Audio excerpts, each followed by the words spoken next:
Este mundo complicado te quiero contar. Este mundo está girando, girando sin parar. Hoy te vamos a invitar a que viajes con nosotros en algún lugar, en cualquier ciudad. Es la realidad internacional. Te lo vamos a contar, te lo vamos a contar, te lo vamos a contar. Muy buenas noches, bienvenidos y bienvenidas a un nuevo jueves de Café Internacional, el programa que le da la vuelta al mundo en un cafecito. Hoy tenemos un programón, muchas noticias, un mix muy internacional, así que voy a pasar a saludar a mi compañera. Flor, ¿cómo estás? Bien, ¿y vos? Muy bien, muy buenas noches también. Vamos a saludar a todo el equipo técnico de Conclusión, a Seba Moreno, a Sofi King, a Hernán Cabrera, así como a nuestras compañeras Belén Carruba, Victoria Thompson y Victoria Musto, que siempre nos acompañan, tanto acá en el piso como en sus respectivos lugares. Sin mucho más preámbulo, vamos a empezar el programa de hoy. Vamos a ir directamente con el mix. Sí. ¿Qué nos tenés traído para hoy? Tengo 3 noticias. Bien. En la Unión Europea, básicamente. Bien. Tienen mucho que ver. La primera es el Brexit.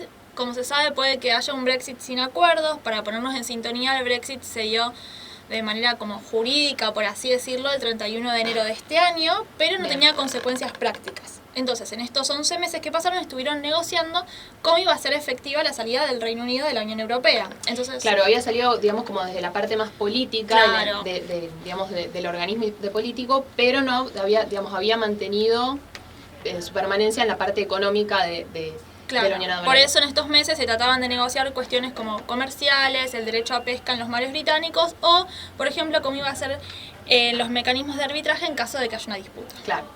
Pero, según lo que advirtió Boris Johnson, primer ministro británico, puede que no se alcance a un acuerdo. Ya la fecha límite del periodo de transición era el 31 de diciembre a la medianoche, o sea, 1 de enero ya es efectiva la salida del Reino Unido de la Unión Europea.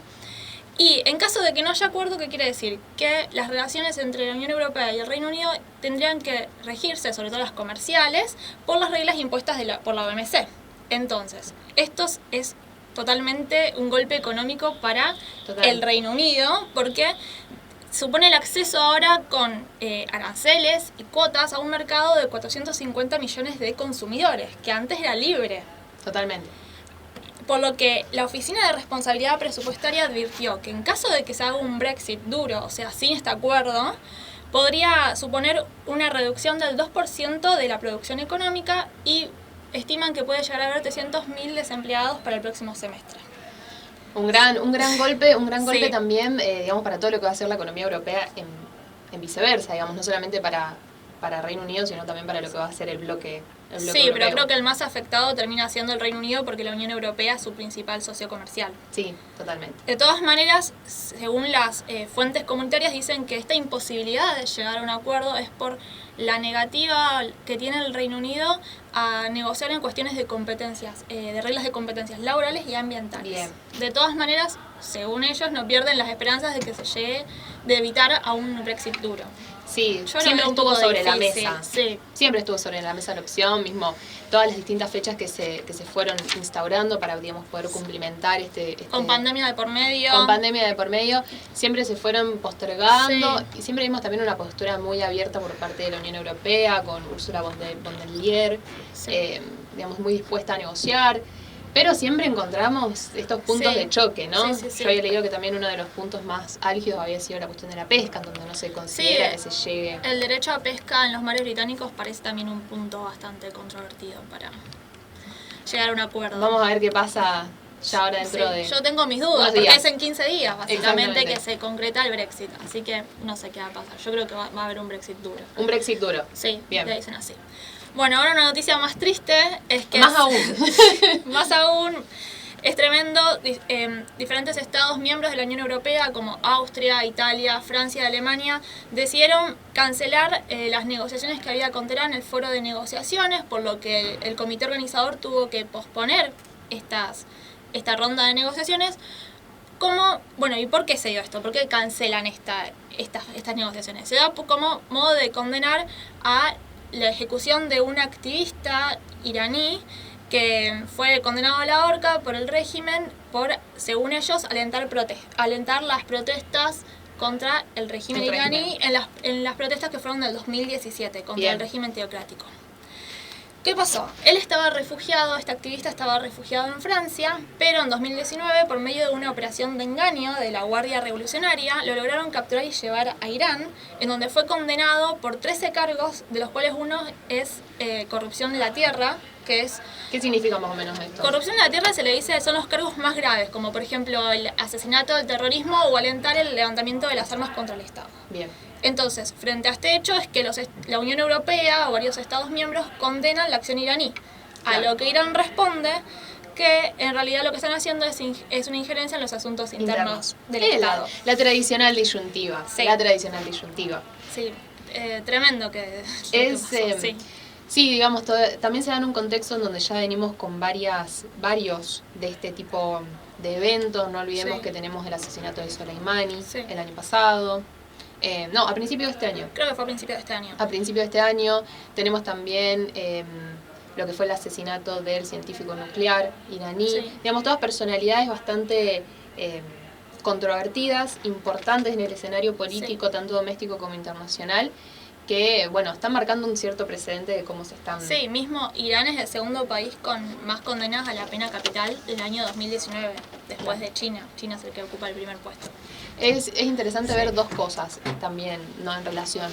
El primero es, digamos, la postura que va a tomar Macron con respecto a esto, siendo que este periodista estaba viviendo... Estaba siendo un refugiado en Francia. Un refugiado en Francia y, digamos, con este discurso tan de libertad de prensa que está llevando adelante Macron, bueno, es interesante ver cómo va a responder ante esto. Y también el segundo eje es verlo desde el punto de vista de la campaña de Biden, digamos, qué represalias o qué actitud va a tomar la administración Biden, considerando que es Irán de quien estamos hablando y considerando que, digamos, la política de Biden hacia la región se está tratando de poder, digamos, direccionar hacia una mayor cooperación, entendimiento, diálogo y de recuperar el rol de Irán en el pacto nuclear. Sí. Entonces, hay que ver qué va a pasar. Por el momento está la condena de la Unión Europea y la baja de estos Estados miembros a este foro de negociaciones. Bueno, y por último, ¿con qué terminamos? Tengo una noticia un tanto polémica o escandalosa. Más todavía. Sí, involucra a una de las monarquías que menos popularidad tiene dentro de la Unión Europea, es la española. Esta baja de popularidad que aumenta día a día en partes o como consecuencia de los escándalos financieros que hay en torno al rey Juan Carlos I, quien abdicó en 2014 a favor de su hijo, a causa de estos escándalos que ya viene teniendo. Su hijo Fernando VI, si mal no recuerdo. Sí, Felipe VI. Sí. ¿Qué pasó? Está ahora siendo investigado por la justicia española por todas acciones de corrupción y de fraude fiscal, pero desde el 2014. ¿Por qué? Porque antes tenía la inmunidad o la protección de la Constitución española por ocupar el puesto, por ser rey, básicamente. Claro. Bueno, ¿y por qué lo investigan ahora? Porque dicen que estuvo utilizando unas tarjetas bancarias con fondos un tanto turbios o opacos. Desconocidos, digamos. De un empresario mexicano que a su vez se encuentra siendo investigado por la justicia española. Entonces, Juan Carlos I, a fin de evitar esta causa judicial, decide regularizar esta situación fiscal o saldar esta deuda tributaria que tiene y pagó a la Hacienda 678.393 euros. Bien. Una suma considerable. Es una suma considerable. Pero tampoco es... Claro, es lo que dicen, que comparado con la cantidad de bienes que tiene en el extranjero, es ínfima lo que esta deuda tributaria que tiene. Es nada más por el uso de estas tarjetas. Porque, por ejemplo, un dato que encontré es que en el 2008 el rey de Arabia Saudí le regaló 65 millones de euros. Bueno. Un hermoso regalo. ¿Quién se puede hacer amigo, no? Sí, completamente es ínfima la suma y Es ínfimo lo que pagó. es en hasta Hacienda. ridículo Sí. para los Es- españoles, es como digamos una que- burla ya. Exactamente. Sí, así que bueno, la popularidad sigue bajando día a día de la monarquía. Sí. Había leído en una nota por ahí el día de hoy que mismo se había llamado un referéndum para que, digamos, se votase cómo se va a llevar adelante la cuestión de la jefatura de Estado, digamos. Y, digamos, vuelve a estar en agenda todo el debate de la república, de la monarquía.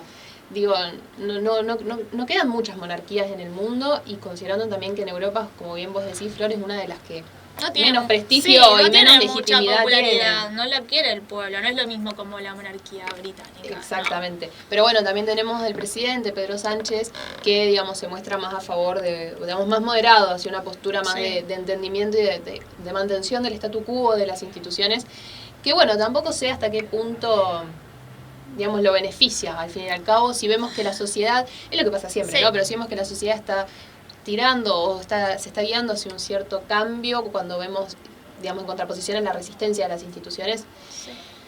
Una encuesta no oficial decían que un 40% de la población española no quiere la monarquía. Es bastante, Es 40%. un montón. Es un montón, siendo Es que es un una de las montón. instituciones fundamentales, digamos. Sí. No es que estamos diciendo, bueno, no sé, un mecanismo de votación, un partido político. No. Estamos hablando de la monarquía. O Sí, sea, y yo creo que estos escándalos de Juan Carlos ayudaron bastante. ayudaron bastante. Sí. Totalmente, ayudaron. Y, digamos, también, bueno, lo vamos a ver un poco en el on demand de hoy, pero esta disyuntiva también de Felipe VI en este momento de qué hacer. Porque estamos Que hablando también del tiene padre. sus escándalos. También tiene sus escándalos. Sí. Pero decir, bueno, es su padre. Mismo había leído que, digamos, tenía deseos de poder volver a España. Carlos, Claro, porque no se encuentra viviendo ahí Porque no desde se el momento que encuentra. abdicó. Claro, no se encuentra viviendo allí, digamos, quería regresar para pasar Está tiempo en los con la Emiratos familia. Árabes Unidos. En lo de su amigo. En lo del amigo que le donaba. Sí. Pero bueno, también ponen en esta disyuntiva de decir, bueno, lo dejo ingresar en tanto todavía, digamos, tiene derecho a ingresar al territorio español, pero políticamente a la vez representa... Y en medio de una investigación de la justicia española. Sí.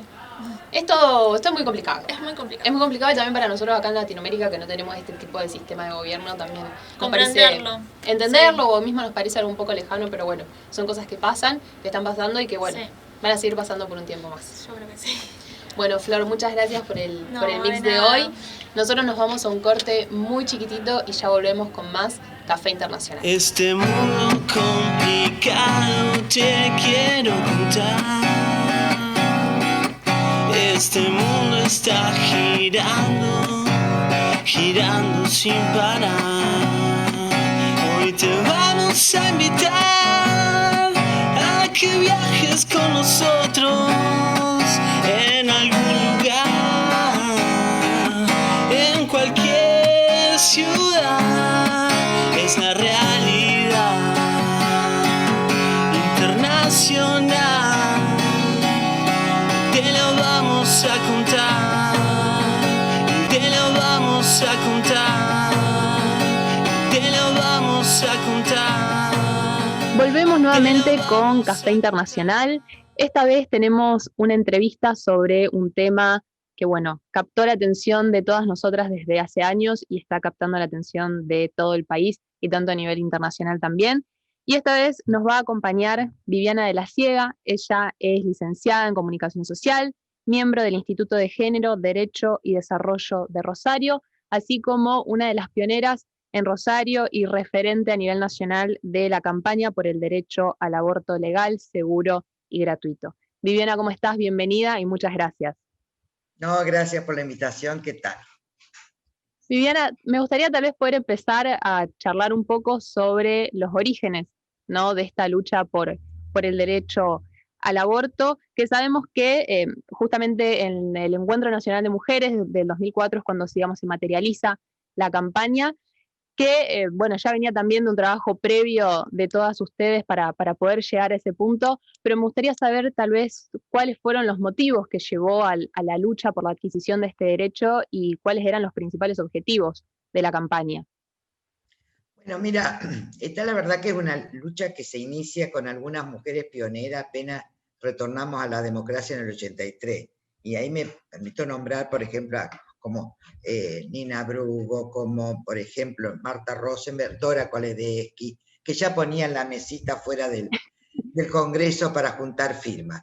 Bueno, después, digamos, es un tema que ha estado en la agenda de las mujeres desde hace bastante tiempo, pero concretamente en el año 2003, en el Encuentro Nacional aquí en Rosario, por primera vez aparece, antes de que se formara la campaña, el pañuelo verde, y se usó durante la marcha.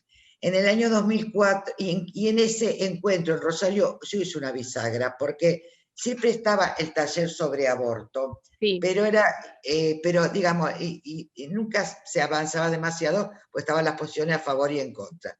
Pero ese año, en el 2003, en Rosario, en Ciencias Económicas, se hace el taller por estrategias para el aborto, o sea, con la idea de reunir a las que estamos todas ya a favor para pensar en estrategias. En el año 2004 esto se repite en el encuentro en Mendoza, y en el 2005 nos reunimos unas 70 personas en la ciudad de Córdoba, y ahí se funda la campaña con la idea de lanzarla el 28 de mayo, que es el Día de Acción Global por la Salud de las Mujeres, y que duraría hasta septiembre, que el 28 es el Día por la Legalización del Aborto en América Latina y el Caribe. Bueno, eso que pensaba hace unos meses se transformó en 15 años, y bueno, y allí en esa reunión incluso ya planteamos lo que son las 3 consignas, ¿no? Anticonceptivos, educación sexual para decidir, anticonceptivos para no abortar, aborto legal para no morir. Y bueno, el 2018, cuando hubo la posibilidad de tratamiento del proyecto, que presentamos ya varias veces digamos, en el Congreso, pero nunca se había tratado, en el 2018 se produce esa gran marea verde, donde vimos que se sumó a la lucha de lo que era un grupo de mujeres, se sumaba toda una generación de chicas y chicos. Y bueno, a pesar de que perdimos, bien dice que la única lucha que se pierde es la que se abandona. No lo abandonamos, en el año pasado nos volvimos a reunir en una plenaria en Córdoba en febrero, rehicimos el proyecto, teniendo en cuenta un poco los consensos que se había logrado en diputados, y se vuelve a presentar. Y bueno, este año con la ventaja de que haya habido una decisión política del Ejecutivo, exacto, que sabíamos que eso iba a empujar de alguna forma el tratamiento. Sí, sí. Exactamente. Bueno, y acá ahora estamos en mitad del río, esperando que el 29 crucemos del otro lado de una vez por todas. Y así lo vamos a hacer, sí, estoy segura que sí.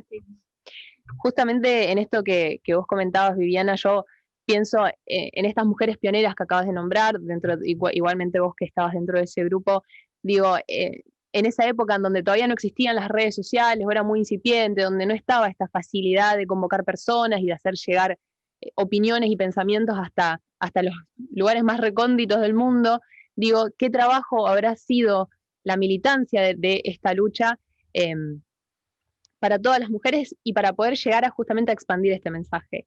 Sí, bueno, yo te quiero aclarar que, sí, para ser justos, yo no soy de las pioneras de los 80, es decir, me sumo más tarde, pero sí, ha habido todo un trabajo de docencia, de explicación. Yo me acuerdo que una de las primeras acciones que hicimos como campaña acá en Rosario fue salir por Peatonal Córdoba con las túnicas verdes, y no sé si llegamos a 15, no claro, sé realmente, pero creo que ha habido mucha docencia. Además nos fuimos capacitando en claro, los distintos aspectos, más allá de de la convicción inicial, y esto se demostró claramente en el 2018, y ahora de nuevo queda en evidencia la fortaleza de nuestros argumentos y, digamos, frente a la debilidad de los que son los antiderechos, ¿no? Y en este sentido que vos recién traes a colación este evento con las túnicas verdes, ¿considerás que haya que hubo algún otro hito que, digamos, a vos te haya parecido importante en este proceso que fue la conformación de la campaña y de la lucha? Mira, yo creo que los encuentros nacionales colaboraron muchísimo en todos los años. Después ni una menos, si bien era por el tema de violencia, pero entendemos que esto también es una violencia provocó este estallido. Y un trabajo que se ha hecho de alguna forma silencioso en todos estos años, ha sido desde las ONG, como por ejemplo el caso de Ingenar y otras, de presentar en los informes sombra ante los organismos de derechos internacionales. Es decir, el Sistema Universal de Derechos Humanos de Naciones Unidas tiene distintos pactos y convenciones. Muchas de ellas tienen un comité que los monitorea. Claro. Los gobiernos que suscriben estas convenciones cada 4 años tienen que presentar un informe. Y nosotros, desde los años 90, fuimos presentando lo que se llama el informe sombra, donde decimos, todo bien, pero falta esto, esto y esto. Y siempre pusimos el tema de los derechos sexuales y reproductivos y el tema del aborto. Tal es así que todos estos comités, desde el año 97, le vienen pidiendo a la Argentina que tiene que adecuar su legislación interna para que no se produzcan más muertes por aborto. Por eso, frente a todo lo que habla de la constitucionalidad, esto no solamente es un derecho constitucional, porque además, recordemos que el aborto por causales hace 100 años que está en la Argentina y convive con la Constitución, no solamente es constitucional, sino también es convencional. Y no olvidemos que las convenciones forman parte de nuestra Constitución. Exactamente. Es interesante, porque esto no es algo que decimos nosotros. Basta entrar a las recomendaciones, te voy a decir, del pacto, del comité que monitorea la Convención Internacional de la Niñez, del Pacto de Derechos Civiles y Políticos, del Pacto de Derechos Económicos, Sociales y Culturales y del Pacto de la Convención de la Mujer. 4 de estos organismos vienen diciéndole cada vez que hay una presentación de Argentina lo mismo. Así que nosotros estamos respaldadas por donde quiera. Totalmente. ¿Y qué consideras entonces que faltó en todos esos momentos, siendo que tuvimos cambio de gobierno? Digamos, ¿qué faltó además de la voluntad política o de, digamos, qué es lo que hubiese sido necesario para decir, listo, llevamos esto adelante? Siendo que tenemos todo un entramaje de derecho internacional y de organismos que nos están diciendo tienen que hacer esto. Mira, lo que pasa es que hay una reacción muy grande de los sectores conservadores que se oponen a esto, y te diría que es más difícil que fue lo que fue el matrimonio igualitario. ¿Por qué? Yo soy una convencida que la autonomía sobre el cuerpo, que significa el aborto legal y que la mujer lo pueda decidir, es el último bastión del patriarcado. O sea, no solamente interrumpimos un proceso biológico, sino que se interrumpe un proceso de reproducción cultural de dominio sobre el cuerpo de las mujeres, que recordemos que el cuerpo de las mujeres históricamente ha sido un campo de batalla, del que se apropiaba incluso en las guerras, a través de las violaciones masivas, a través de digamos, de los embarazos masivos. Es decir, esto no es así nada más que el aborto que decide una mujer individualmente. Pone en crisis la matriz patriarcal. Cambia el paradigma, que una mujer tenga la libertad de decidir. Así que yo creo que es muy profundo esto, y a eso se resisten los sectores conservadores. Sí, me acuerdo que una vez que usted había dado una presentación, había dicho que justamente no estaba, digamos que por lo que usted luchaba era por la autonomía de la mujer de poder decidir sobre su cuerpo, y que justamente, digamos, el poder derribar ciertas estructuras en la sociedad lleva inevitablemente a que se derriben otras, y que en realidad esta, más que, digamos, si bien empezó siendo como una lucha por el acceso al derecho al aborto, terminó siendo una lucha por la destrucción o el derrumbe mismo del patriarcado, y digamos de generar la conciencia social de que esta es una realidad intrínseca a nosotros mismos, de que sucede. Sí. Que me parece que eso es lo principal, abrir los ojos de la sociedad y decir, bueno, esto es algo que nosotras las mujeres estamos viviendo. Es una problemática. Es una problemática real actual de nosotros. Y eso me parece que también, bueno, fue mucho del trabajo que ustedes estuvieron haciendo al principio de esta docencia, de esta llamar a la reflexión, que bueno, también llevó todo su trabajo, por supuesto. Y con respecto un poco el rol que puede tener este movimiento de mujeres en lo que es la política en general, ¿considerás que podemos nosotros, siendo mujeres, tener una perspectiva distinta? ¿Podemos llevar ciertos aprendizajes a la política? ¿Podemos aportar otro modelo de política a lo que es Argentina? Mira, yo creo que sí, porque siempre digo, no es que las mujeres seamos más buenas, es que te garantice una mujer nada.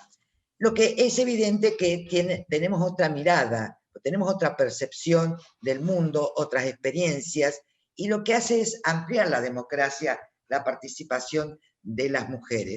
Por otro lado, creo que la construcción que hemos hecho en la campaña y en general en el movimiento de mujeres está indicando una construcción política distinta. Es decir, a través de consenso, acá no hay líderes, puede haber alguna más reconocida que otra, pero no hay líderes, es totalmente horizontal, la campaña es federal, las cosas se logran por consenso, con grandes discusiones, incluso llantos y gritos, pero se logran de esa manera.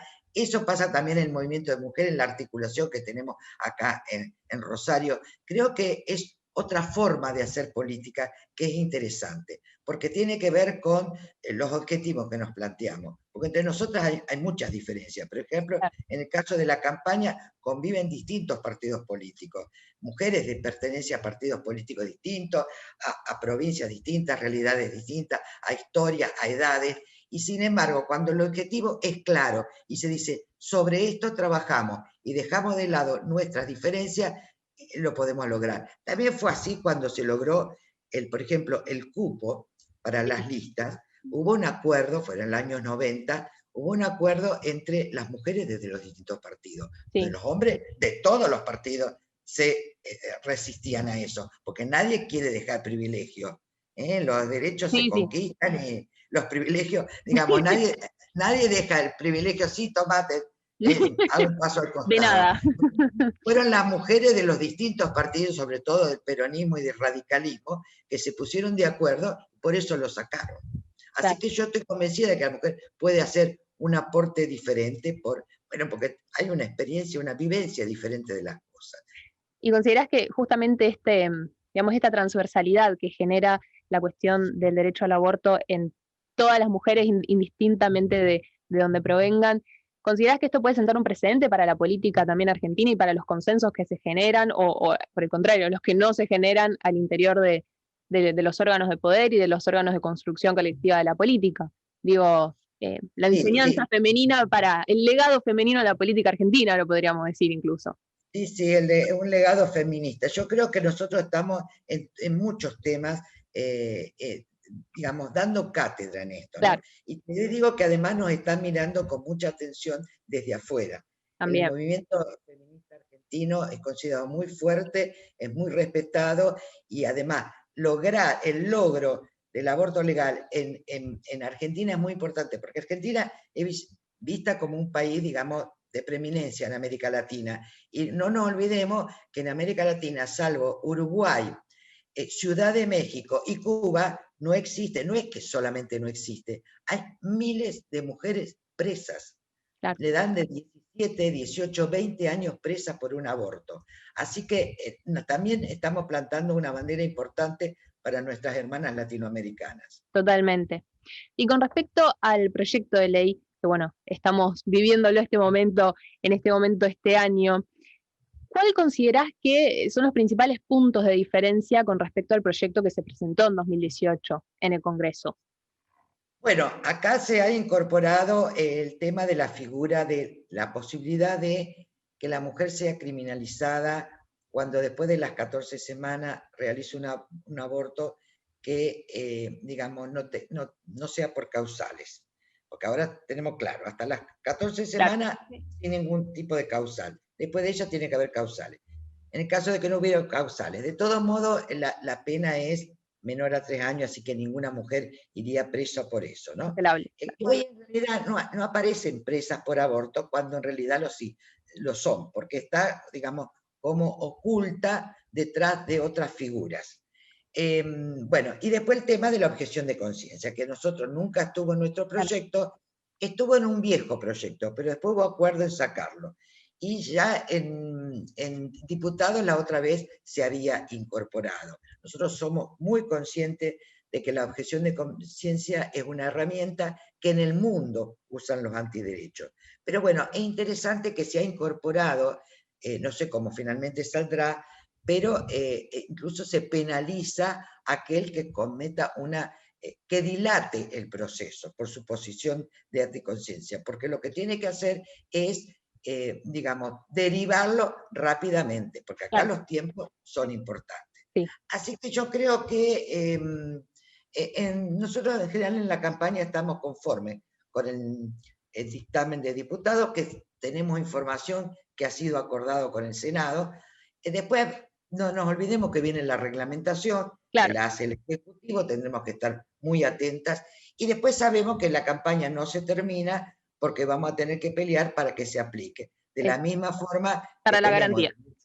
2006 la ley de educación sexual integral, y prácticamente no se cumple en todo el país. Solamente se acuerdan de la educación integral cuando hablamos del tema del aborto. Sí. Entonces todo el mundo dice, oh, tenemos que educar, pero después resulta que salen con la campaña, no te metas.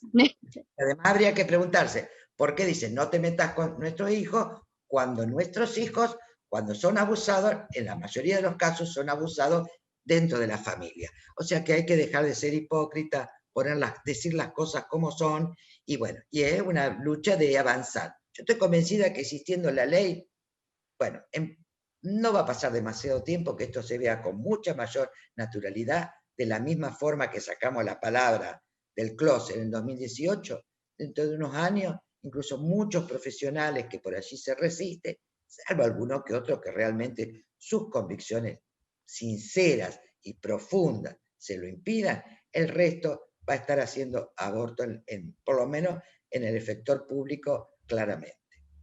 Yo tengo una pregunta. Respecto al nuevo proyecto de ley, ¿usted cree que hay algún punto que pueda llegar a generar algún tipo de controversia? Vos me decís ahora el momento de discusión en el Senado. Sí, exacto. Mira, no sé, porque ya te digo, nosotros creíamos que tenemos esa información de que ha sido más o menos conversado con los y las senadoras, por lo menos con las comisiones que tienen que tratarla. A lo mejor avanzan algo más con el tema de objeción de conciencia porque les preocupa que pueda tener alguna penalización el médico que no cumpla como debe. Pero bueno, uno se pregunta, el que está, sobre todo el que está en el sector de salud pública, si no cumple con la ley, es un agente del Estado, debe hacerlo. Y entonces, como decía una vez la doctora Matilde Bruera, en una charla que organizamos el año pasado, dice, la objeción de conciencia es una excepción a la ley. No cumplir con algo que dice la ley tiene que ser una excepción, no una norma. Y por el otro lado, también escuchaba a uno que se rasgan las vestiduras porque dice, no pueden ir a los servicios de obstetricia. Y la misma abogada se preguntaba, es como decirle a un testigo de Jehová que sea jefe del laboratorio de hematología, cuando ellos están en contra de sacar sangre. Claro, entonces, seamos coherentes. La ley dice esto, usted está dispuesta a cumplirla, podrá estar ahí. Y si no, bueno, vaya a otro lugar. Sí, es reorganizar un poco, la verdad. Sí, sí. Pero yo creo que va a necesitar un tiempo para acomodarse, pero saliendo la ley, esto se va a ir, digamos, naturalizando, acomodando, y van a quedar siempre sectores, reservas de sectores muy conservadores que se oponen a todo, se oponen al anticonceptivo, se oponen al aborto, a la educación sexual, se oponen al placer, al deseo, a todo. Totalmente. Uno, justamente lo hablamos con unas compañeras de que este año tal vez uno de los mayores obstáculos que podemos llegar a tener es justamente no poder estar ahí en el Congreso, como sí estuvimos en 2018, digamos, en donde el apoyo en las calles fue un gran bastión de la campaña. ¿Considerás que este año, en el marco de la pandemia y de las restricciones sanitarias, puede llegar a influir el hecho de tener, no digo no presente, porque, digamos, si hay que ir, sé que de alguna manera se va a poder llevar adelante, pero tal vez con una menor cantidad de gente, digamos, ¿considerás que puede llegar a ser un factor, una variable a considerar? Mira, creo que la otra vez la presencia en las calles, sobre todo en diputados, sabemos que las cosas se cambiaron ya a último momento de la madrugada por la presión en la calle, porque en diputados además fue impresionante la diferencia entre unos y otros. Pero me refiero a los colores, ¿no? Es decir, lo que era la Plaza Verde y la Plaza Celeste. Después ya para esto se avivaron y senadores fueron masivamente. Este año, bueno, la presencia fue menor, de todos modos hubo importante, porque de la campaña acordamos que Cava y el Gran Buenos Aires estuvieran en Buenos Aires, y el resto cubriéramos lo que le llamamos las plazas verdes. De hecho, acá en Rosario estuvo muy linda la Plaza San Martín, y vamos a volver a la Plaza San Martín. Porque la campaña ha sido muy cuidadosa con esto de cuidarse en la pandemia, porque si estamos hablando de que peleamos por la salud y la vida de las mujeres, y peleamos cuidándonos de la pandemia. Claro. O sea, somos coherentes. De todos modos, no podíamos quedarnos al margen el otro día, como tampoco lo vamos a hacer el 29, que vamos a volver a estar en Plaza San Martín, con todos los cuidados. La verdad que fue una jornada hermosa, no hubo ningún inconveniente, y la presencia ayuda. De todos modos, también sabemos que ha sido muy duro el ataque de los antiderechos hacia diputados y diputadas que decidieron votar, en algunos casos hasta a su familia. Con lo cual indica que vos sos violento cuando ya no tenés argumentos. Y esto como último quedó recurso. Evidenciado. Nosotros nunca hemos atacado a nadie, hemos hablado con legisladores tratando de llevarles nuestra posición, de que entendieran por qué debían apoyarnos, pero en ningún momento hemos atacado a nadie por su voto. En eso somos muy respetuosas. Así que sí, lamentablemente no vamos a tener el 2018. Lo vivimos una vez, no lo pudimos vivir ahora por la pandemia, pero me parece que no habrá tan grande la movilización, pero vamos a tener la ley. Totalmente, totalmente, totalmente. Y justamente, bueno, vos un poco ya estuviste hablando de qué esperar a futuro, ¿no? Que, digamos, ahora va a ser la votación, pero que de todos modos falta la reglamentación de la ley, y que una vez que ya, digamos, esté instaurada, se va a ir naturalizando a poco, pero consideras que, digamos, ¿cuáles son las medidas que deberíamos tomar desde los órganos de poder como para que nos aseguremos de que esto sea así, ¿no? De poder facilitar la transición hacia la reglamentación de la ley y justamente los efectos que queremos que tenga dicha ley? Mira, yo creo que el Estado Nacional tiene que hacer acompañar a cada provincia. Yo en ese sentido reconozco que el modelo Rosario es un ejemplo, es decir, en la medida en que se ha asegurado acá el misoprostol, que no es invasivo, que es ambulatorio, se han formado los equipos, se han capacitado en AMEU, todavía falta, no es perfecto Rosario, pero bueno, creo que el ejemplo de Rosario, donde no ha habido más muertes por aborto clandestino, nos está dando la pauta de lo que tiene que hacer, va a tener que hacer una gran tarea el Ministerio de Salud de la Nación, lo cual no significa, contra lo que dicen, un gran gasto, porque en realidad los números dan que el aborto clandestino cuesta 10 veces más por las internaciones, por aborto, las consecuencias del aborto clandestino, que el aborto legalizado, donde a través de la pastilla, incluso, bueno, nosotros tenemos acá en el laboratorio provincial, que se hace a mucho menor costo. Además, el Estado lo puede comprar más económico que la mujer en una farmacia.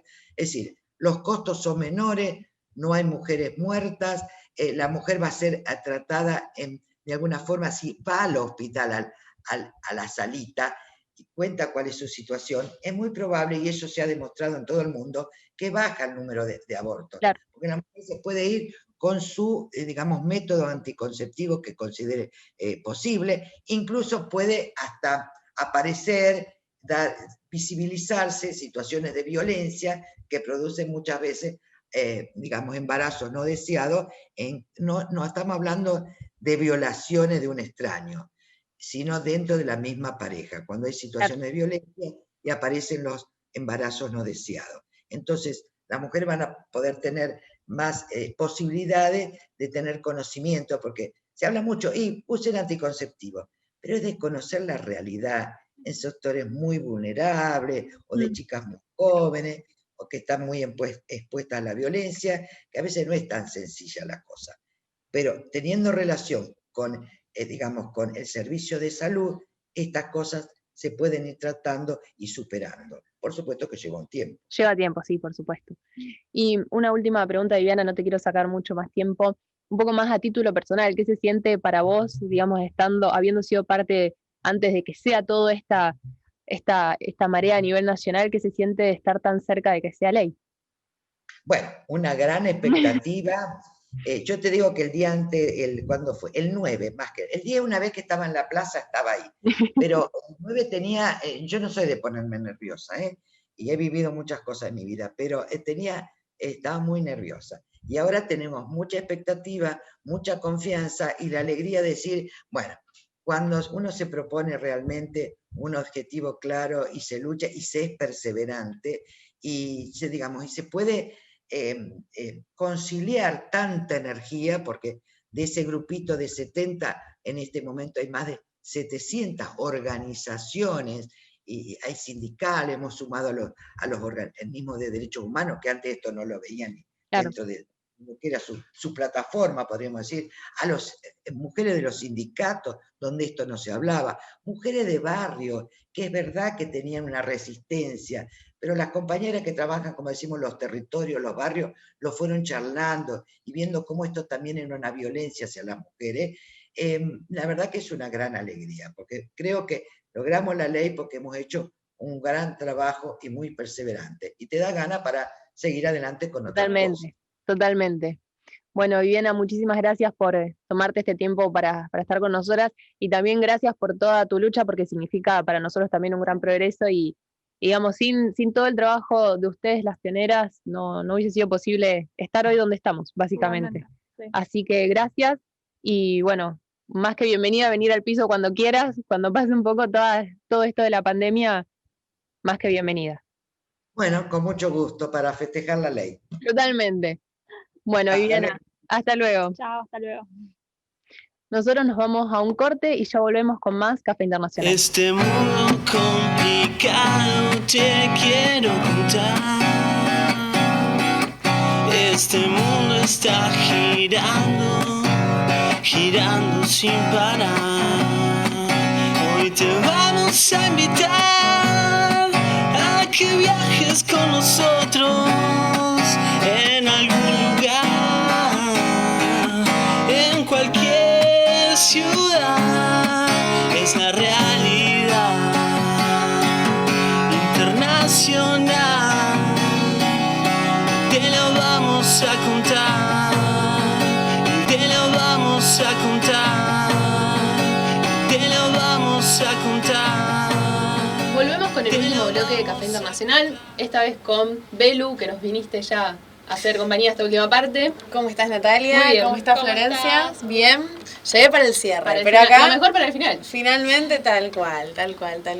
Tenemos un on demand preparado para el día de hoy. Sí, hoy vinimos, bueno, a tono con un poco con lo que fue el mix, que ya estuvimos hablando un poquito de la realeza, de, bueno, ese legado que tiene Europa y la mayoría, o la gran mayoría de los países europeos, de haber tenido una corona que mucho tiempo, y en algunos casos persiste con mayor fuerza hasta el día de hoy, se mantiene como un emblema de la política y de las decisiones, de las grandes decisiones del tablero, digamos, de juego económico-político de las distintas épocas. Bueno, y el on demand, sin dar muchas más vueltas, hoy viene por el lado de la serie de The Crown, la serie inglesa, que bueno, su director, sí, Muy bueno. gran serie. Sí. Si hay que decirlo en pocas palabras, gran serie. Serie que merece la pena ser vista. Sí, totalmente.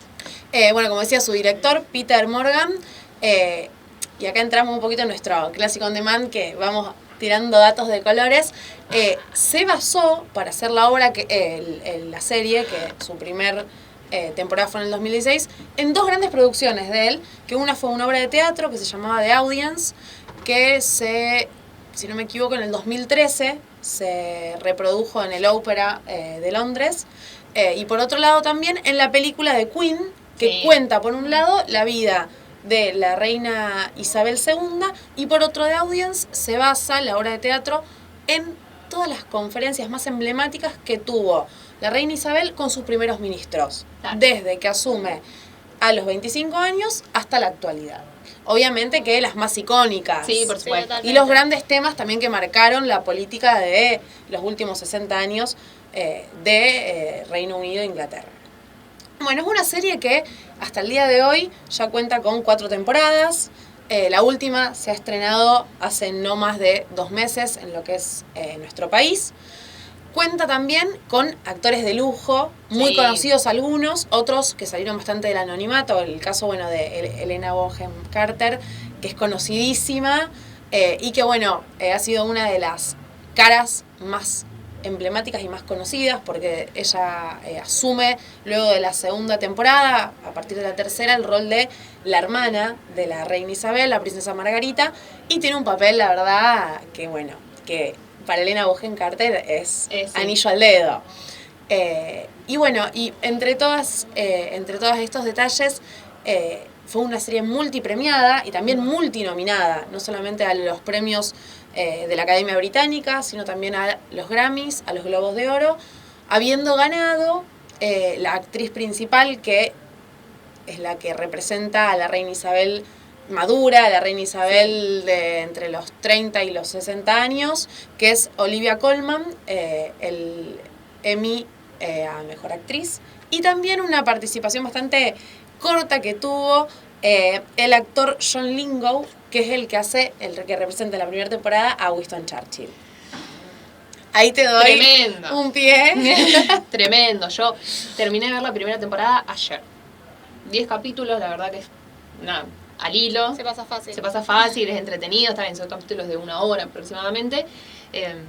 Pero para nosotros que estudiamos la política y que conocemos todo ese tipo de personajes es tremendo, es conocer. Y la puesta en escena, hay otra cosa que además de el nivel de actuación que maneja la serie, la puesta en escena, la vestimenta, los palacios. Sin ir más lejos, la escenografía. Está filmado en muchos de los palacios que realmente pertenecen pertenecen realmente a la realeza británica. Y bueno, otro detalle de color es el hecho de la última temporada en sí. El esquema de la serie es cada temporada abarca una década de reinado. Claro. Cada 2 temporadas se cambia la actriz, obviamente por una cuestión de edad y de madurez de la reina, y también se van cambiando algunos personajes principales. Y a partir de esto, bueno, en la temporada 4, en la última, tenemos, yo creo que es la década más clave de lo que fue el rol tanto el 10, digamos, de Downing Street, donde se encuentra el primer ministro, como del Palacio de Buckingham, cuando asume Margaret Thatcher y hay 2 mujeres al poder. Claro. Ahí produce un verdadero quiebre. Y a su vez también está la historia trágica, romántica, tragicomedia de Lady Di y el príncipe Carlos, que es la verdad que la actuación de la joven Diana es impresionante. Magnífica. El parecido es atroz, te genera piel de gallina. Verla a ella bailando de perfil a la actriz es Diana, es realmente Diana. Y bueno, y ahí hay también una serie de comentarios cruzados que se dieron entre la familia real y el relato que se cuenta en la serie, donde muchas veces se da a entender que el gran condicionante para el matrimonio de Lady Di y la aparición de Camila y toda la muerte y demás viene por parte de la familia real, claro, lo cual fue totalmente repudiado tanto por William como por Harry, los hijos del príncipe Carlos. Y bueno, y ahí saltaron las productoras, Sony y Netflix a responder que en realidad es una novela que, si bien copia hechos de la vida real, claro, tiene un carácter totalmente anecdótico, exactamente. Es interesante también un poco en lo que veíamos con respecto al mix y lo que está pasando en España, digamos en la primera temporada, que al menos es lo que vi hasta ahora, se puede ver un poco también esta disyuntiva de, digamos, se la ve a Isabel en esta disyuntiva muchas veces de tener que tomar decisiones como madre, como hermana, como hija, como esposa o como reina. Y cuando muchas veces entran en contradicción esos 2 intereses y esas 2 figuras, bueno, ¿qué se prioriza? ¿Priorizo a la persona o priorizo a la institución? Aunque también es un poco también lo que veníamos hablando en otros programas y en otros mix de noticias también. Pero es interesante, sobre todo para nosotros que no tenemos este sistema de gobierno, ver un poco también qué función cumple la reina, qué función cumple la monarquía en esta jefatura de Estado, hasta dónde sí, hasta dónde no, cómo se da la articulación entre primer ministro y reina, o sea, entre jefe de gobierno y jefe de Estado. Digo, es interesante, pone en perspectiva algunas cosas que para nosotros nuevamente no las tenemos acá. Así que es interesante, más que recomendable entonces para ver. Sí. Como decías vos, Es una serie de más o menos 10 capítulos por temporada, de 1 hora por capítulo, y no tiene nada que desperdiciar, no es una serie larga que sea tediosa, así que es más que recomendada para Y aparte bueno, de una de las monarquías más populares de Europa. yo diría que es la más popular. la más Sí. popular. De España Entre, Sí. entre escándalo y escándalo, Sí. decisiones políticas y demás, es la que sigue reflotando. También yo creo que parte de eso es lo que se busca hacer con la serie, entender que la monarquía británica es lo que soy y no es la española así por justamente el rol de Isabel II. Es un rol sí. de aglomerar instituciones y voluntades que no tiene cualquier Totalmente. monarca hoy en Que la claramente actualidad. Juan Carlos no No. tuvo. Totalmente. No tuvo esa suerte. No tuvo. Así que bueno, muchas gracias Belu por este on demand. Para todavía los que no lo vieron, véanlo. Ahora ya, mañana probablemente empiece con la segunda temporada, así que después Muy te digo, bien. después lo discutiremos. discutimos. Antes de irnos, quiero recordarles nuestras redes sociales, que es donde nos pueden encontrar. En Instagram estamos como Café Internacional, así también en Facebook, y en Twitter estamos como Café Radio FM. Esto fue todo por este jueves, por el programa de hoy. No se pierdan el próximo jueves, que ya es el último programa. El último programa de Cerramos este ciclo. 2020. Ya nos vamos, nos despedimos de esta mesa. Seba creo que está más que contento también. Pero bueno, nos vemos el próximo jueves. Este mundo complicado te quiero contar. Este mundo está girando, girando sin parar.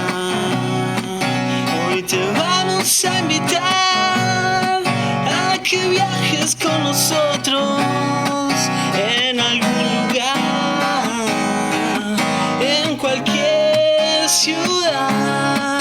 Es la realidad internacional. Te lo vamos a contar, te lo vamos a contar.